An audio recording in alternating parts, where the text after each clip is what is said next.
music has stopped. You know what that means. It's time to start learning about SharePoint. Hello, SharePoint fans. How's everybody doing? That's right. It's 4:30. It's 4:30, right? Yes, 4:30. Those happy hour drinks, they're so close you can practically taste them. We're going to keep this fun, energetic. Thank you all for coming. You guys are our most loyal fans being here at 4:30, so thank you very much. I'm Lincoln Damaris. I'm a program manager on the SharePoint Team Sites team. And I'm Ethan Lexington. I lead the data science team for SharePoint and OneDrive. We're going to give you some great tips for how to make the most out of SharePoint. Sound good?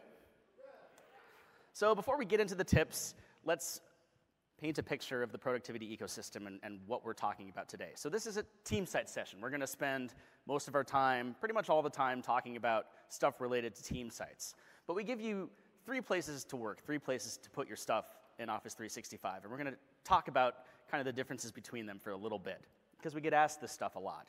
So first of all, there's OneDrive. OneDrive is for your stuff. Everything that you put in OneDrive, private by default. Of course, you can share it with whoever you want, but stuff in OneDrive is your stuff, right? So team sites, that's what we're talking about today. Team sites are for your team stuff. So getting work done together as a team, right? And so third is communication sites. Communication sites are less about getting work done and more about showcasing finished content, high-quality content, and broadcasting that to an extended set of stakeholders. So the stuff that we're going to talk about today, getting the most out of SharePoint, we're telling you how to get the most out of SharePoint team sites and really how to work in a group of people most effectively. So have you ever been asked by one of your users, or in fact, have you ever asked the question, what do I use? Do I put stuff in a team site or do I put stuff in a OneDrive? Has anybody ever grappled with that question? You guys, okay, good, okay. A few honest hands. You guys maybe are a little bit smarter than average. It's good. So, this is just a really quick way of explaining that landscape. We're showing these slides a few times. I think they're really good. In case you ever have anybody ask about team sites versus OneDrive, point them to these slides. So every person, if you're a person, you have a OneDrive, right? I'm a person. Last time I checked, I have a OneDrive. Every team has a library, right? So when you create a team site, when you form a set of people together called a team, that team gets a library. And so the only complicated thing is that OneDrive is not only a place for files, but it's also an app. So if you work with files, whether you're actually working inside a team site or you're working inside a team chat, OneDrive is an app that connects you to all your files across Office 365. So in your personal space and in all your team spaces. So think of OneDrive as not only a place for personal files, but an app that gives you a connection to all of your files. So I think that explanation works pretty well for most people, but let's talk a little bit more about why would you put content in a team site as opposed to just putting them in a shared folder in OneDrive? First, files are shared from the start. So every time you put a file in OneDrive, it's private, you have to share it with the right people. When you create a team site, you give it a list of members, you give it a list of owners, and then you're sort of done. And then everything that you put in that team site, and in fact, everything that you put in the group associated with that team site is shared with that list of people. So it's a central membership concept that applies to not just files, but everything in the Office 365 productivity ecosystem. And so when you're coming into a team site, a new member to a team site, you get full context. So that's not just the stuff in the team site, but it's the conversations in Outlook. It's the conversations in Teams. It's the tasks in Planner. We're going to take a look at all that stuff. And so by having a team site, you're creating a broad productivity context, a collaborative context that people coming in can come in and see what this group of people is all about, what this team is trying to achieve.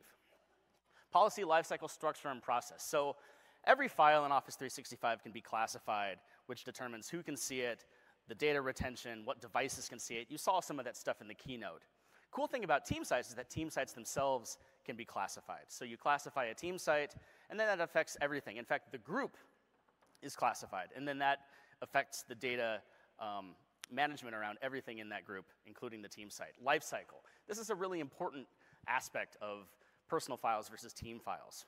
When a file's in OneDrive, it's tied to me as the person.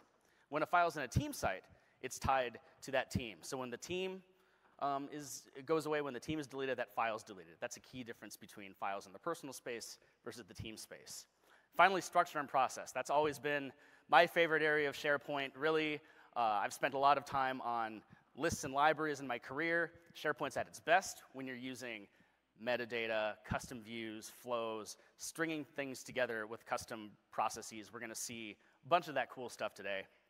And finally, there's Office 365 group collaboration tools. So think of team sites as the content services behind productivity in Office 365. So again, the group at the center. A group is a list of members, and it's a policy. And it has ownership over a bunch of different objects in Office 365. Outlook for email, Teams for chats, and SharePoint for content, Yammer for conversations, and Planner for tasks. Think of SharePoint as not just a destination, but a content services that provide, or a set of content services that provides content for all those different collaborative workloads. So that's a bunch of words about what team sites are. Ethan, what have we learned about usage of team sites in the service? Absolutely. So thanks, Lincoln. One of my favorite things about my current role running the data science team and running SharePoint Online as a service is we get this huge opportunity to study in an anonymized way how our customers are actually getting value out of the product. So I've heard many times in my time on SharePoint, it's this amazing tool, it's this Swiss Army knife, there's so many things I could do first, second, or third, but what actually matters? And so I'm going to get into that for a little bit.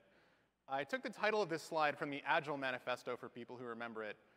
SharePoint, honestly, in a lot of ways, was a little bit ahead of, or at least current with its time on this when we talked about things like self-service site creation and how really it's such a powerful thing when you give teams tools to self-organize. That said, not every team site that gets created, not everyone who goes to the UI and clicks the new site button and gives it a name and an icon, it turns out that may not actually entirely be enough to create successful group collaboration. And in fact, before I get into some of the details and some of the stats, I quickly want to do a straw poll of the audience. Raise your hand if you've ever made a team site before for a group of people who you're hoping to work together, and around a week or so later, you found that everyone's still emailing around or using a file share for the things that they're supposed to be putting in the site you just made.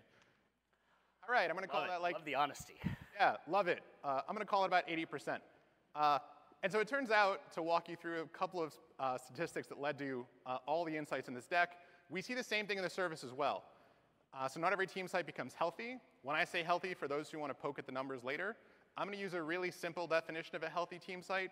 If 2 or more users are contributing to the site in a given week, that is sort of our minimum threshold for healthy, right? 2 people adding, editing, commenting, what have you. And it turns out, when I asked about a week, that wasn't random. It turns out that from all the analyses we've done, the usage of a site in the first week of its existence is actually a great predictor of whether collaboration is going to take hold there over time. In fact, for anyone who's willing to venture a guess, let's see. Anyone want to venture a guess? Let's see. Since I told you about 80% of people here have made a team site that hasn't taken off, what percent of all new team sites in SharePoint Online end up being healthy after their first week? I heard 20. I heard Anyone 20. else? Come on. 30? 30? It's 50% more. Oh, all right. I heard things ranging from 12 to 30, which is interesting. The crowd is actually averaging pretty well. 21% of all sites end up being healthy after their first week. Wait, did you actually say 21? Oh, Wow. Here's an invisible prize. We need a prize. I didn't. You're quoting Bugs Bunny. Well, we're not. Totally not. Oh, I should have used that meme. All right. Thank you. All right. But we're going to show you 7 habits of highly effective sites. And it turns out that when we find sites that do 1 or more of those things, the number shoots all the way up in our studies to 59%. So again, 3x improvement, roughly. And for those of you who are thinking, hey, that's not 100, I want guaranteed success, no measurement's perfect. We've definitely seen sites, for example, some of our sites around Ignite Prep, where everyone dumped their decks this week, and we may not go edit them next week. So certainly we're not trying to say that there's exact certainty or precision, but the point is we see consistently over and over across companies, across organizational sizes, certain patterns that when they're used just seem to lead to more and more team sites becoming successful hubs of collaboration the way that we think their owners intended and hoped for. So without further ado, let's start showing how to do some of this. So if you want to build a healthy site, let me talk to you briefly about our demo site. Thanks, Lincoln. So first and foremost, this is a team site that we've made. It's pretty new. I do want to talk about a couple of cool things about it for people who haven't had a chance to go slowly through some of the demos yet. This group already, it's mentioning here that the group is private, so the visibility status is really clear. That's a choice that I made when I created the site. You've got this really nice face pile of the users who are involved in the site already. And we've already got an activity feed because I preloaded a few documents in place. That activity feed to go to Lincoln's point around the team site and its services. There's documents, there's mail that's going out to this group. So already out of the box, we've done a lot of things to try to help make this site productive. But the single biggest thing you could imagine, if your goal is to get multiple people contributing to the site, step one might be contribute to the site. So let's go ahead and do that. I've got a few documents right here. And I can drag and drop upload these directly into my site. So as you can see, we're uploading items. Goes in right away. And now that I've got that, the next step, of course, would be to get other people to contribute as well. So there are a ton of great ways that you can do this. For those of you who've been to a few SharePoint sessions, you may have seen a few already. I'm going to go with one of my personal favorites, which is I am going to go into this document. And I'm going to @mention Lincoln, who's playing the role of Grady Archie today. So thanks, Lincoln. Anytime. He really leaned into the role. I think it's fantastic. I'm going to go in and add a comment. OK, hang on. New comment. Let's see, Grady. Not sure about, oh, wait.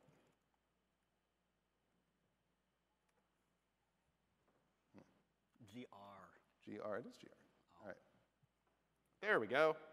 All right, Grady, not sure about the color scheme. I'm Canadian, so I will spell color scheme correctly. Do you? All right, so adding comments is one great way. Lincoln's going to show you in a minute what Grady's experience is like. And of course, we've got some other options as well. Certainly, for those of you who've seen it, there's a bunch of terrific innovations in the sharing UI. I could type Grady's name. I could send it to him that way. But one I want to mention that I don't know if it's gotten enough credit in some of the talks yet. I want to talk about flows. So right here within the library menu, I can use this built-in request sign-off flow. And this is a built-in flow that we've got in place, leverages all the power of flow, but sort of a zero configuration out-of-the-box option, to just do the really fundamental task that we've gotten from so much user feedback about. I just want to confirm that someone has signed off on this document before it goes to the next stage of its life. So with that, I'll start a flow. I'm going to add Grady again. There we go. Say, please sign off on the color scheme if you arse that into it. We can run the flow. All right. With that, Lincoln? Well, sorry, Grady. Thank you. Well, I see Ethan furiously typing over there. That can only mean one thing. He's creating work for me. Sure enough, here I am in my inbox. Oop, it's filling up with stuff from Alan DeYoung. I got a notification that I'm being @mentioned. I got a notification that I need to approve this budget projection. And you see here, he started that request sign-off flow. Once this mail loads, let's not wait for the mail to load. Let's just go straight to SharePoint. So Ethan keeps sending me mentions to files in the site. I'm getting the gist, hey, there's going to be some action happening here. The first thing that I always do when I start getting requests from team members to go and work in a team site, I go and I hit sync. We actually have a lot of data in the service that indicates people that sync sites are a lot more likely to come back, a lot more likely to engage with the files inside. And that makes sense because it makes it so easy to get to those files. So I click sync, and you see here just a feature that we love to talk about at every opportunity. We see here this highly ambitious site syncing all those files Ethan just uploaded. You see this cloud icon here indicates that the file is actually living in the service. It hasn't actually been brought down to the local machine here. That's our files on demand feature. You see more and more files coming in as Ethan continues to do work. Really, the way that your users should think about files on demand is they should sync any team site that they're working in. They never need to worry about whether their hard drive is going to fill up, because files on demand puts the files right here, but it keeps them in the cloud until you actually double-click one and you actually decide to do work on it. So tell your users, most effective team site users, sync all the libraries. Click sync on every library that they want to work in. So Ethan's doing a great job adding files to this library, but I'm a SharePoint geek. It's time to put my SharePoint geek hat on. I'm in my favorite place, which is the Modern Document Library. And I'm going to show you how to turn this document library into a real surface for productivity, getting work done. The first thing that I'm going to do is add some metadata. And you see here, do you see, as I'm working in this library, you see new files continuously appearing. You no longer have to hit refresh to see changes your team is making. So I get the sense that work is really getting done here. New files are appearing all the time. Inevitably, that's going to be work on my plate. How exciting. I created some columns before the session, just like a cooking show. I'm just going to go ahead and show them here. Due date, requires sign-off. And just for the purposes of the demo, and actually to get work done, I'm going to just go ahead and start populating some metadata here. I'm just going to select a bunch of files, and I'm going to use our cool bulk metadata tagging feature. I'm going to set due date for some of these here. And this is cool, because Ethan and I were both working at the same time, both happy metadata editing soldiers here. Set some due dates, set some more due dates over here. This will all be done soon. Great. All right. I've set a bunch of metadata status. You see a bunch of these items are going to pending. Ethan must be starting new request sign-off workflows. Boy, I can't wait to check my inbox. All right, this is looking pretty good.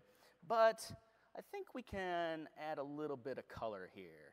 Actually, I need to require sign-off one more time here. OK. So let's add some color to the list. Let me ask a question. Who here has applied a column format before? Who's used the column formatting feature? All right, yeah, some exciting hands. So who here loves composing JSON? Who here loves JSON? You guys don't count, come on. All right, yeah, you right there. I knew you liked JSON. I could tell, I could see it on your face. Well, not everybody is as cool as we are. Some people don't like writing JSON. And so for those people, we've given column formatting a little bit of a fresh face. So I can go to this require sign-off column. I can click format this column. And instead of composing JSON, I can just click a couple times. I can say, well, if it's yes, I want them to be green. I want a little bit of a brighter shade of green. No, I think red is pretty good for no. OK, just like that. Actually, no, I don't need to show any color. No just means neutral. OK, so I've drawn attention to files that require a sign-off. I can also do this for date fields. So if I go format this column on due date, I'm just going to go ahead and say, if it's, I'm going to do no color for present day, for after present day, but if the due date is before present day, those are the ones I need to call attention to. I'm going to make those red. So great. I have brought attention to files that are particularly important, pending action in this library with just a few clicks. I'm going to do a few more things here. Some good old sorting. What's a library without sorting? So I'm going to put Z to A, so the pending stuff is up top. This is particularly important, so I'm going to drag and drop this over here. That's right, drag and drop column order. Who likes it? Yeah, thank you. Yes. Something that we've been asked for a lot is the ability to resize columns.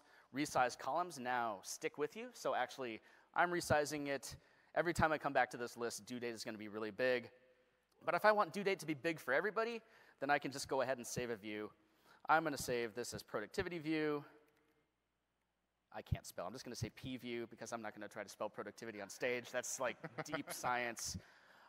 Great. Save that view, and I'm going to make it the default.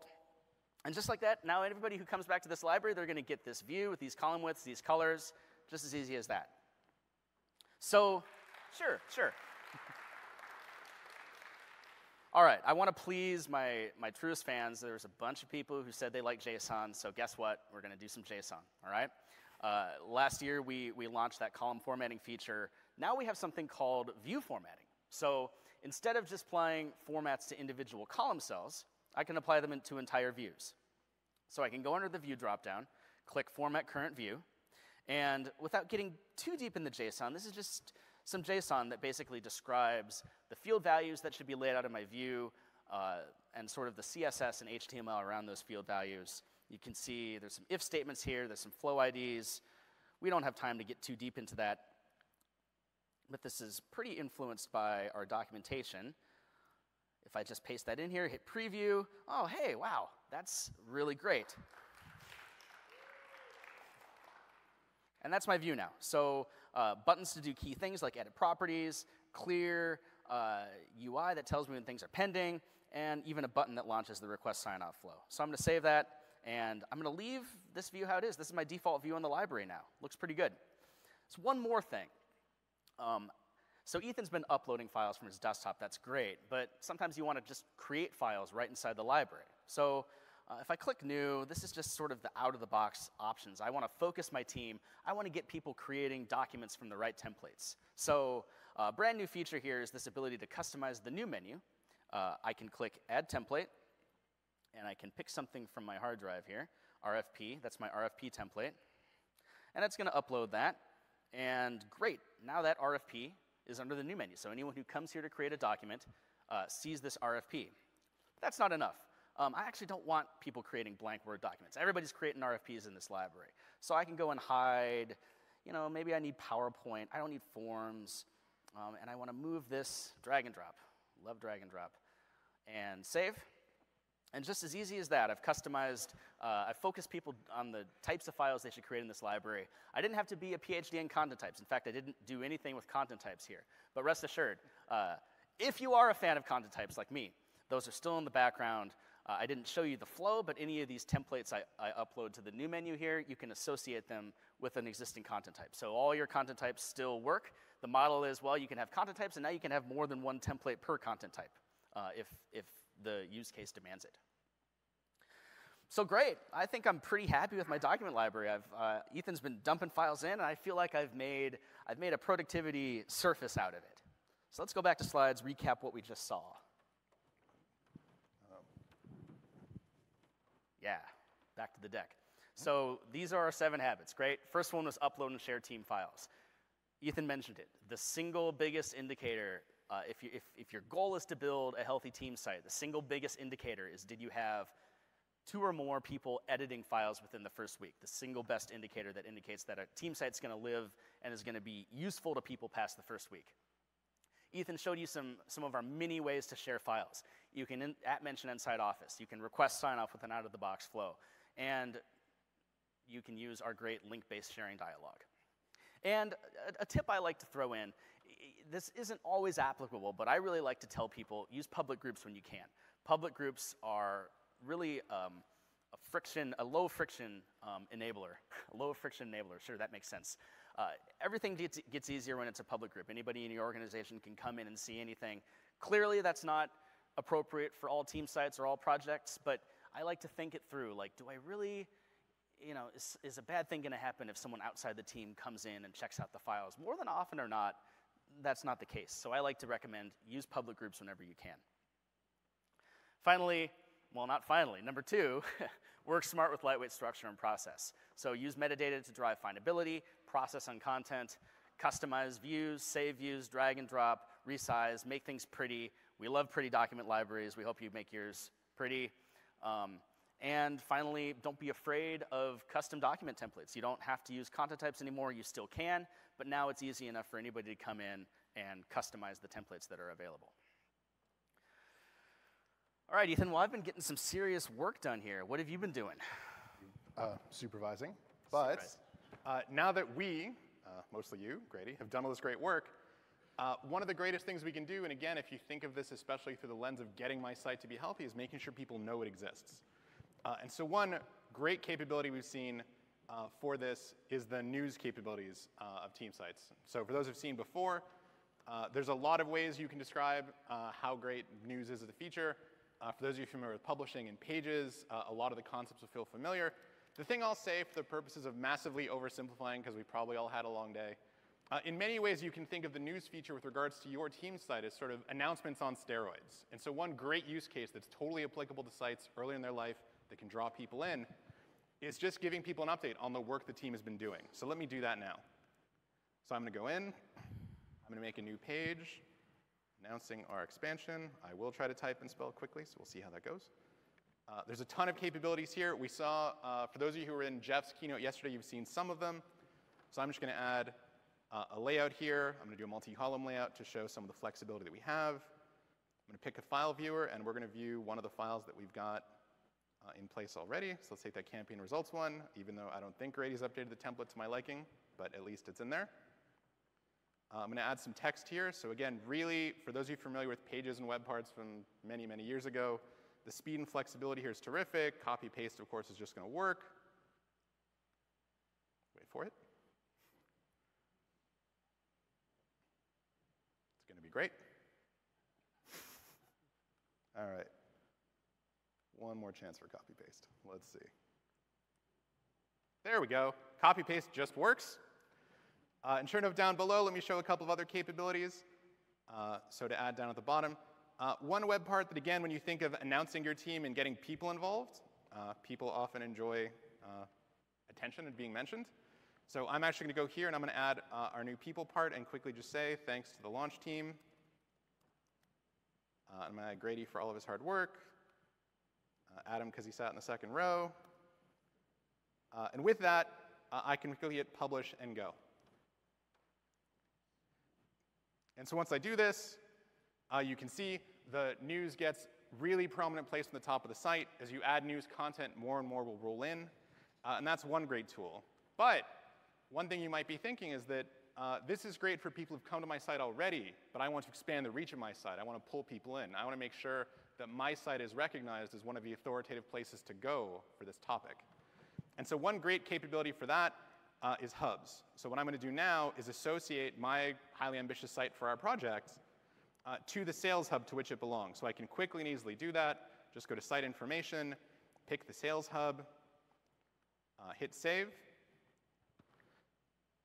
And what you'll see almost immediately is a bunch of the capabilities of hubs.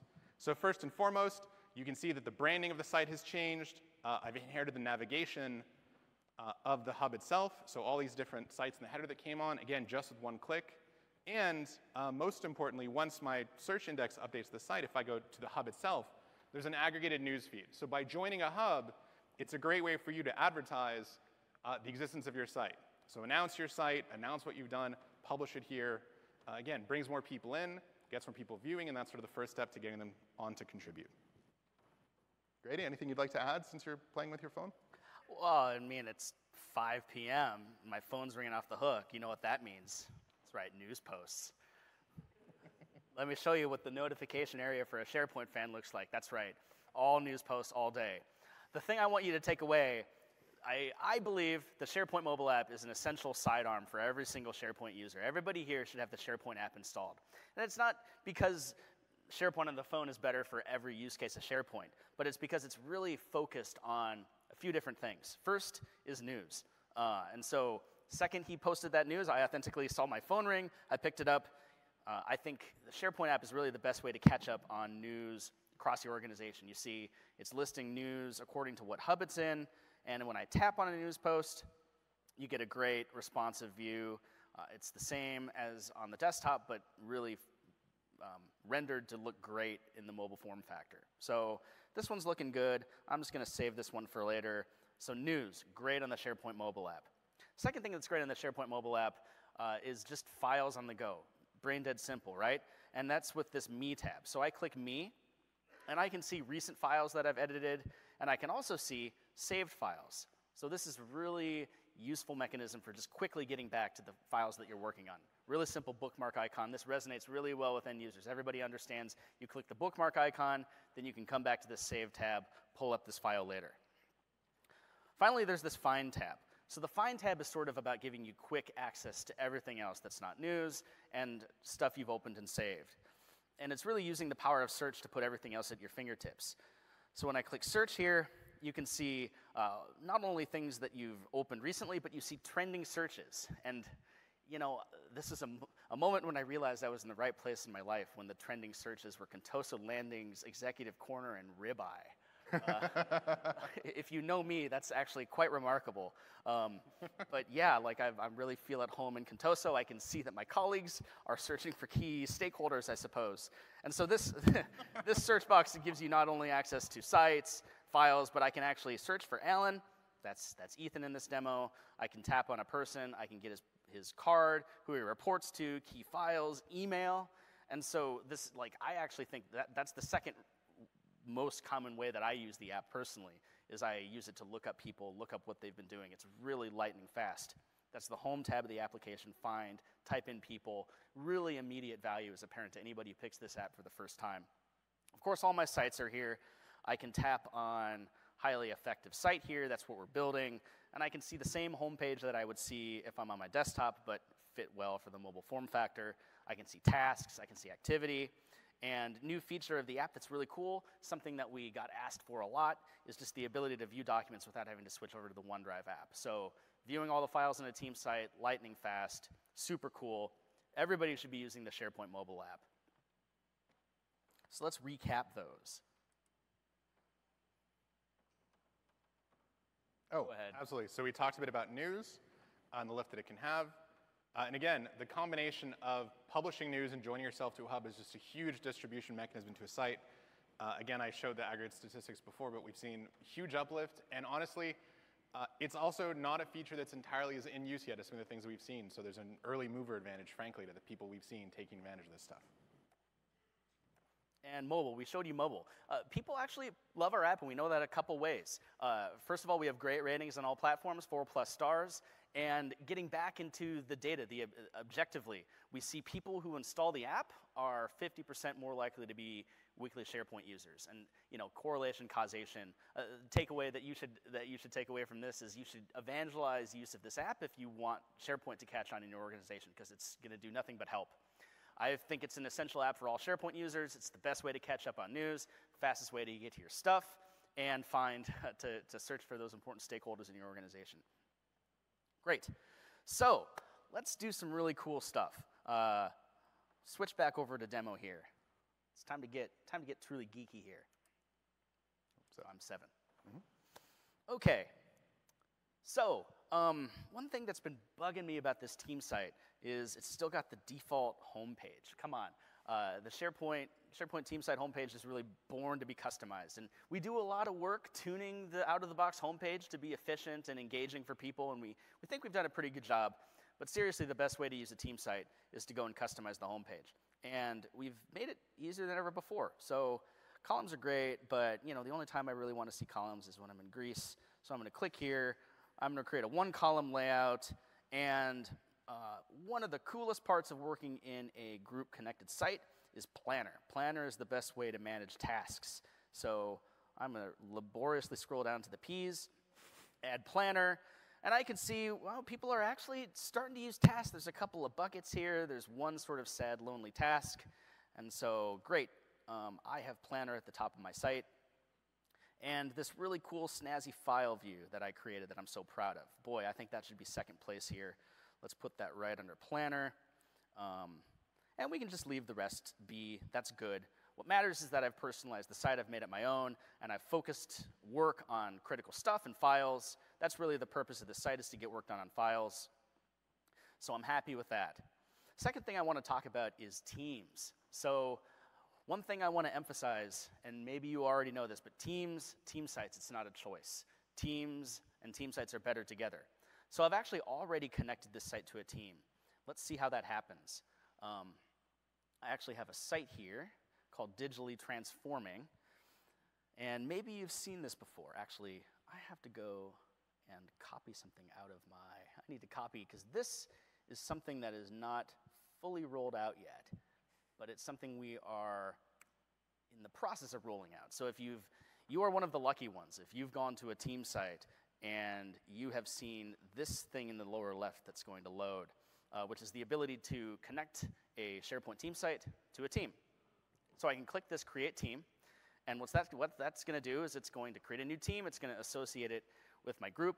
It's going to use the same group membership as the group object, and I will now have a team for my team site. So I can go there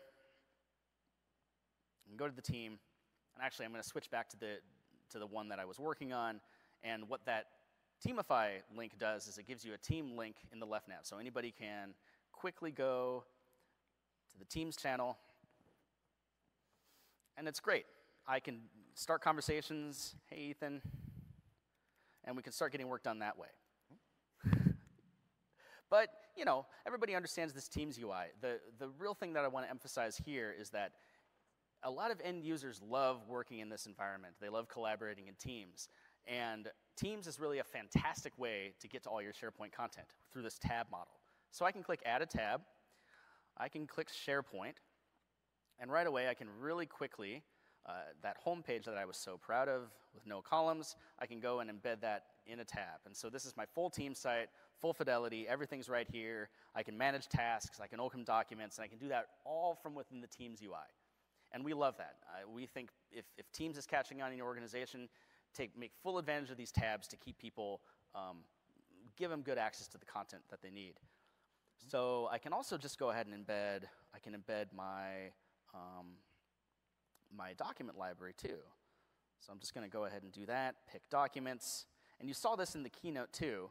You saw that embedded team site within Teams. In the keynote, you saw the most recent code that actually showed the customized view. I don't have that right now, but that view customized, the cool multi-line view that you saw should be embedded here, but my demo environment is not cooperating with me right now. So this is Teams. It's a little bit, there's a couple things that are happening already, but it's a little bit lonely. And you also saw on my home page, I don't really have a ton of tasks being created. Let's go back to that site. So the Teams is a little bit empty. The task board is a little bit empty, but what we do have is people editing files and editing metadata. So I'm going to show you how we can actually amplify the impact of setting metadata and unleash a flurry of activity across the suite.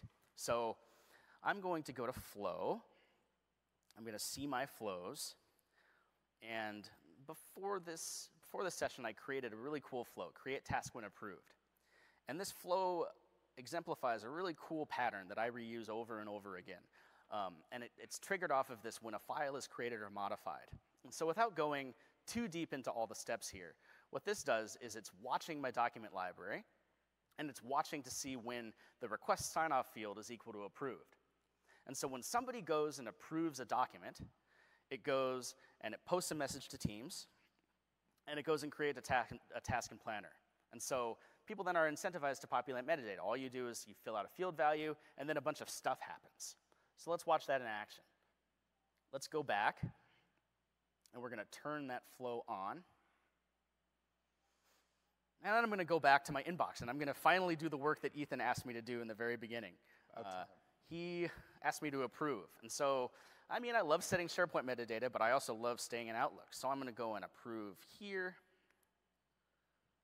Yes. Come on, submit. The submit button is nervous. Let's try this one, because I got a bunch of them. Geez, Ethan, how many things did you request sign off? You have a lot of work to do. Look, this one's working. The first one was nervous. But that's fine. This is why we have redundancy. Great, I just approved a couple documents, and so what's going to happen now is not only that metadata is going to get set, but now Flow is going to be working on my behalf in the background.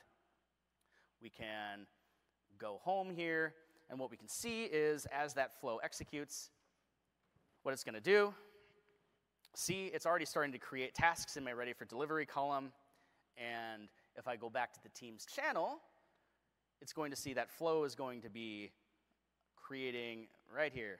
It says tutorial, lesson plan 3 is approved. Link to the document. This kicks off collaboration. Let's go, guys. So all I did was click a button in email, created a chat for me. People are working in this, created a task for me. All sorts of things happened, really connecting the suite together, core to success here. Does that look cool? Pretty interesting, huh? Okay. So let's recap those. Put a team on it. So teams, team sites, not a choice, better together.